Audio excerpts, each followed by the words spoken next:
Nós vamos falar hoje sobre um processo de capacitação que começou em 2017 nos Estados Unidos e que se espalhou ao redor do mundo, porém ainda está numa fase embrionária de utilização pelas grandes companhias por conta de alguns paradigmas que ainda existem dentro das nossas organizações, seja no nível da liderança executiva, de CEOs e presidentes, que ainda vem com um pouco de preocupação ou um pouco de dúvida sobre a melhora dos resultados dos colaboradores ao serem capacitados e ao serem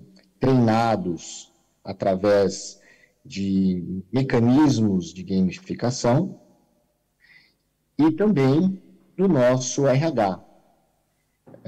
Não combinei com o professor Galo, mas ele comentou uma característica muito importante, né, para o RH.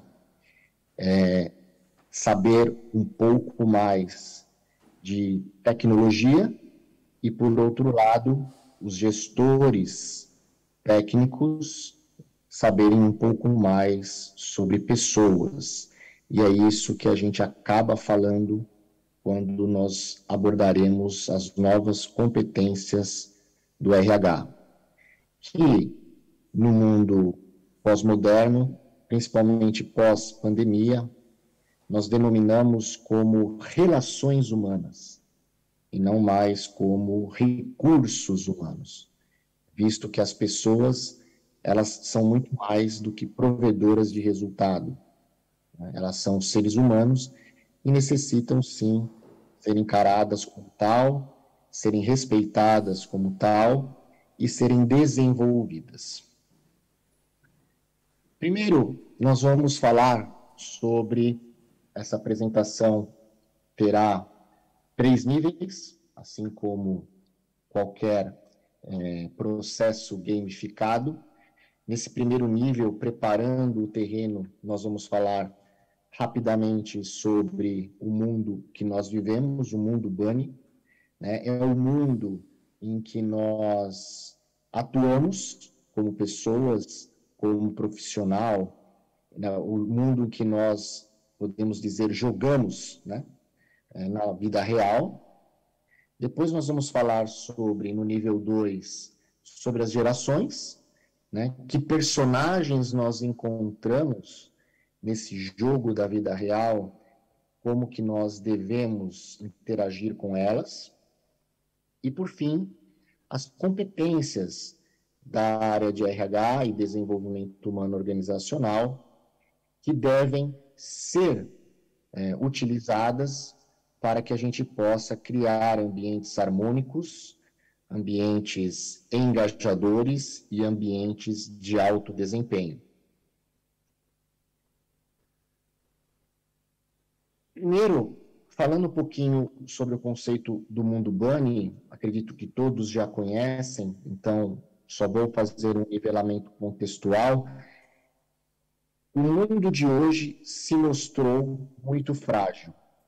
A conexão, a alta conectividade que nós temos faz com que qualquer ação que enfrentemos em qualquer continente do mundo facilmente se reverta em consequências em todos os países. Então, saber se adaptar à nova realidade é muito importante para as companhias. Um exemplo disso foi com a pandemia.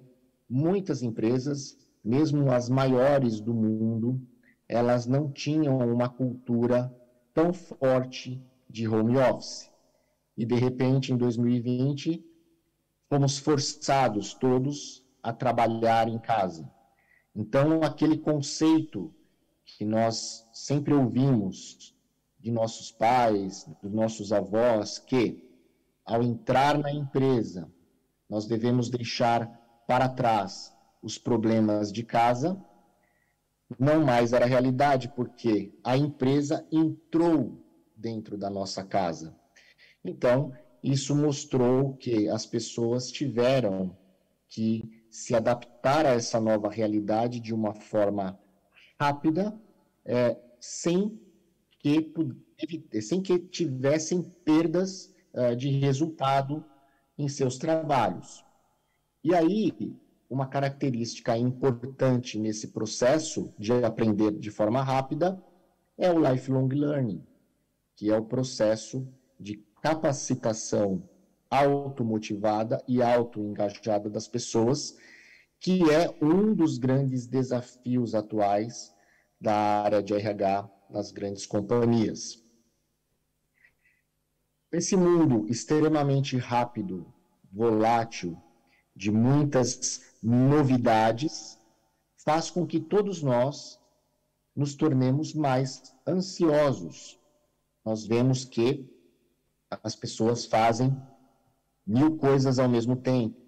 Até aqui, no Brasil, o WhatsApp, eu acredito que no nível global, não sei se em Portugal vocês utilizam, mas o WhatsApp liberou uma funcionalidade de ouvir o áudio 2 vezes mais rápido. Então, as pessoas não têm mais nem a paciência de aguardar um áudio muito longo.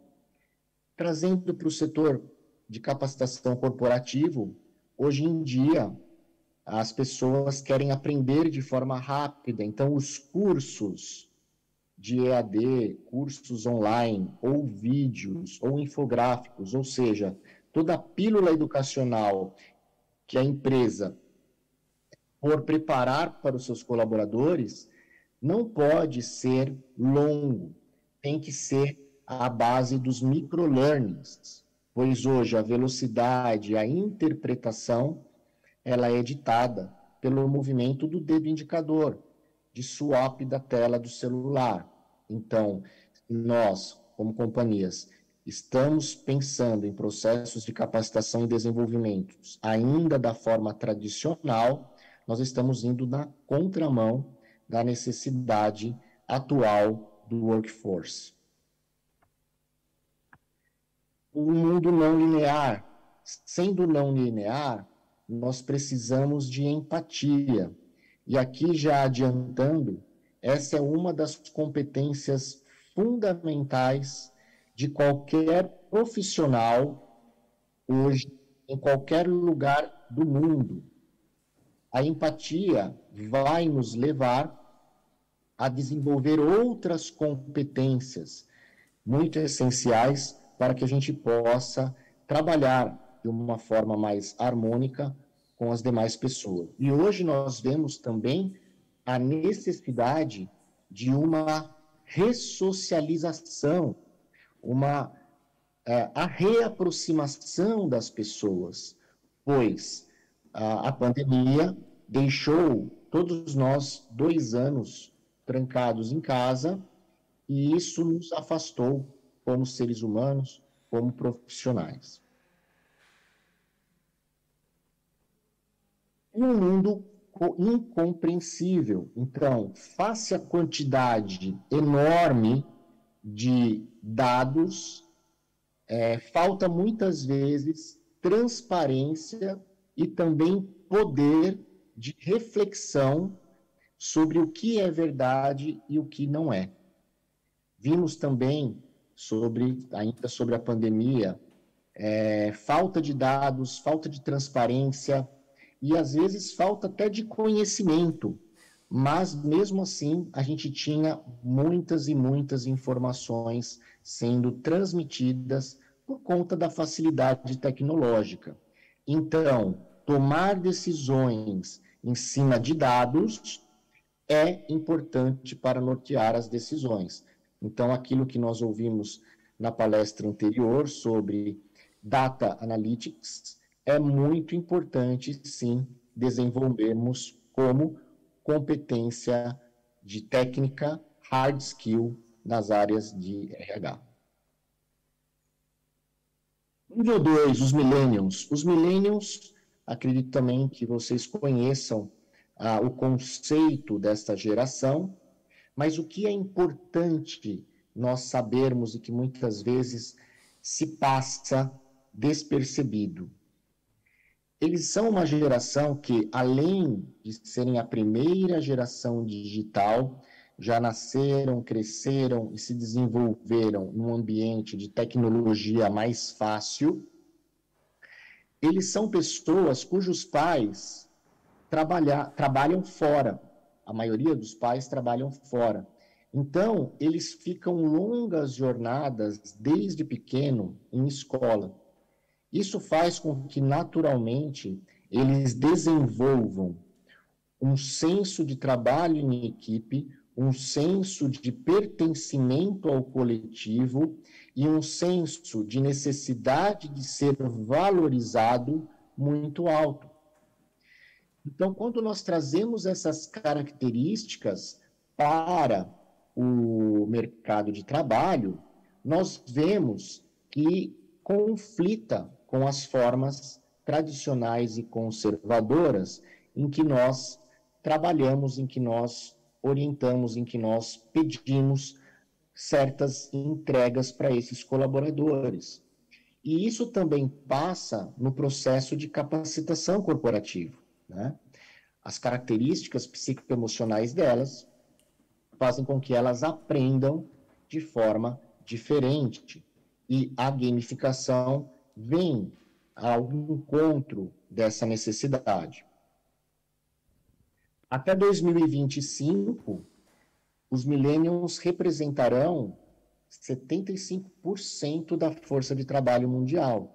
Então, estamos mais do que na hora de começar a pensar diferente em como nós capacitamos e como nós fazemos a gestão destas pessoas.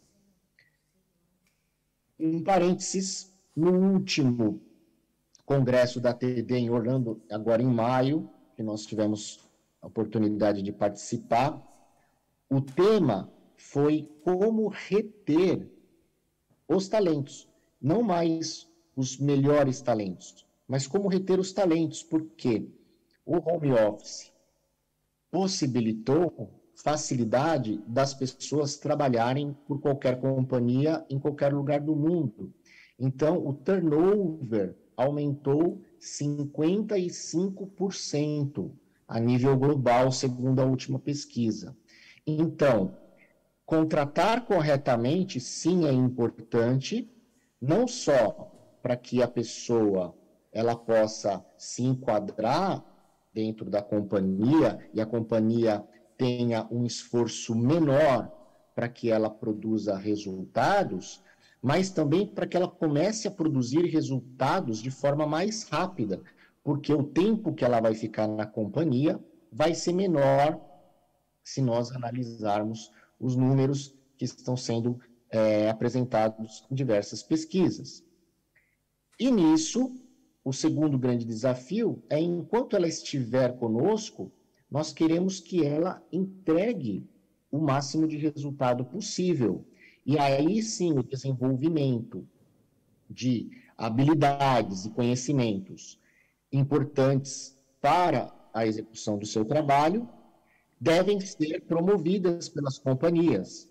E aí a gamificação, ela entra nesse viés.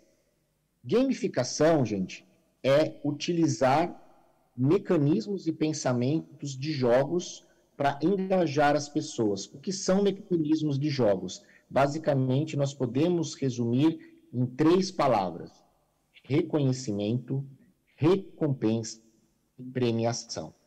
Então, a pessoa que vá procurar um novo saber, ela tem que ser reconhecida e valorizada. A pessoa que compartilha o seu saber tem que ser reconhecida e valorizada. E isso nas organizações hoje não acontece. Por quê? Porque o conhecimento ele é top-down, vem das empresas para nós, e não é bottom-up. Por isso, essas políticas de RH que façam com que as pessoas sejam valorizadas, reconhecidas e premiadas, colabora com o aprendizado contínuo e, consequentemente, com os resultados das organizações. E, nesse contexto, quais são as competências requeridas do RH para operacionalizar essas mudanças? Então, existe um leque de 9 competências que é falado mundialmente. Eu selecionei 4 para que a gente pudesse falar aqui, que eu acredito ser as mais importantes e que acaba desdobrando nas demais. Primeiro, empatia. A pessoa, todos nós, devemos ser empáticos. O que é ser empático? É se colocar no lugar do outro. Ao se fazer isso, as relações humanas serão melhor, terão uma qualidade melhor. E, consequentemente, nós não vamos ter tantos conflitos, ou, se tivermos conflitos, nós vamos saber resolver esses conflitos de forma mais serena, mais rápida, mais produtiva. O segundo passo é flexibilidade.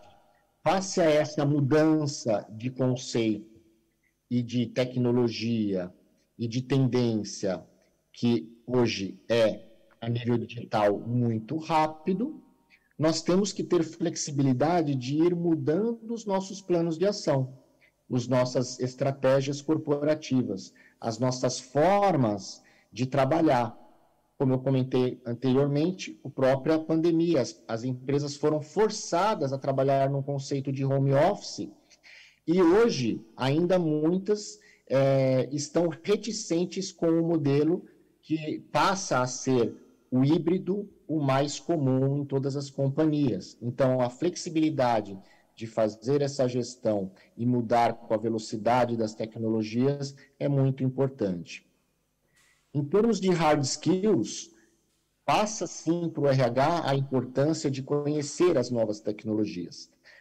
Não saber fazer, a gente não espera que o RH saiba operar um Power BI, mas ele saiba os conceitos por trás de um Power BI e tenha, sim, o expertise dentro da sua organização para poder fazer as análises e trazer as análises dos dados, para que, assim, quarta competência, nós possamos tomar as decisões com dados. Então, tomadas de decisão com dados é muito importante para nós tirarmos o achismo e os pragmatismos que nós temos dentro de muitas organizações. E, por fim, apenas um exemplo de um sistema que faz a capacitação das organizações através deste modelo de gamificação, aonde as pessoas, ao não só colaborarem com conhecimento, né, entregando saberes dentro da plataforma, mas também realizando os seus cursos, absorvendo os microlearnings que a plataforma oferece, elas vão tendo pontos, elas vão tendo rankings, a companhia vai identificando os especialistas, vai identificando as pessoas que procuram mais saberes, e com isso a empresa ela pode ir realizando assessments dos conhecimentos em determinados temas que os seus colaboradores possuem, para aí sim, de uma forma gamificada, propor novos microlearnings para aumentar o nível de competência e habilidade nos saberes. Gente, era isso que eu tinha para compartilhar. Acho que atendi aqui os 15 minutos, passei um pouquinho. Agradeço a oportunidade. Grande abraço a todos.